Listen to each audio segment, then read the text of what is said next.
Hey everybody! So now I'm going to show how to set up your default settings in GeoGebra 6. So if you have a Mac, this is probably the version that you have, and it's also very similar to the web version.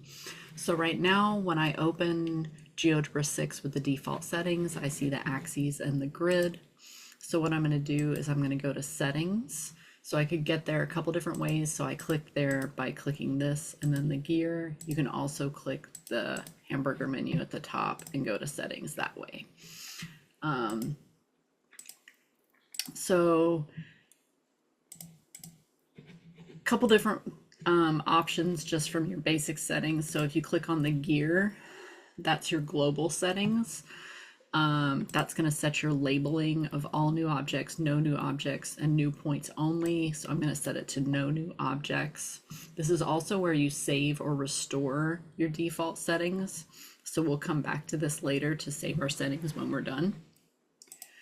And you'll notice that there is no default settings button like there is in GeoGebra 5. So we have to kind of go about it a different way. So I'm going to click on this axis button to show or hide the axis. And I'm going to click on this grid button to show or hide the grid. And that's also where I would do a polar grid or an isometric grid if I wanted to. So that's how I show and hide the grid.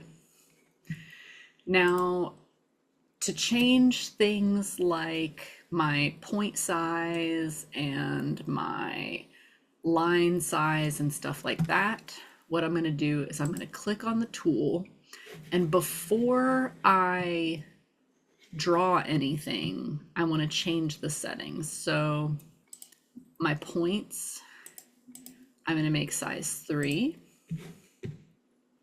My lines, I'm going to make size 2 and gray. And my conics, I'm going to make size 2 and I can't really, I think that's gray. Oh no, that's black. So that's gray. And those are the main ones that I'm concerned about. And so now if I draw a line or a circle, you'll notice my points are smaller than the default. My lines are thin and gray, and I've got my settings. So then we want to go back to the gear and we want to save settings. And now the next time you open up GeoGebra 6, everything should be set up the way you like it. All right, thanks. Oh, I almost forgot. So if we click on the object settings, you can scroll down and you can show your construction protocol at the bottom. So remember that construction protocol shows the order in which you constructed things.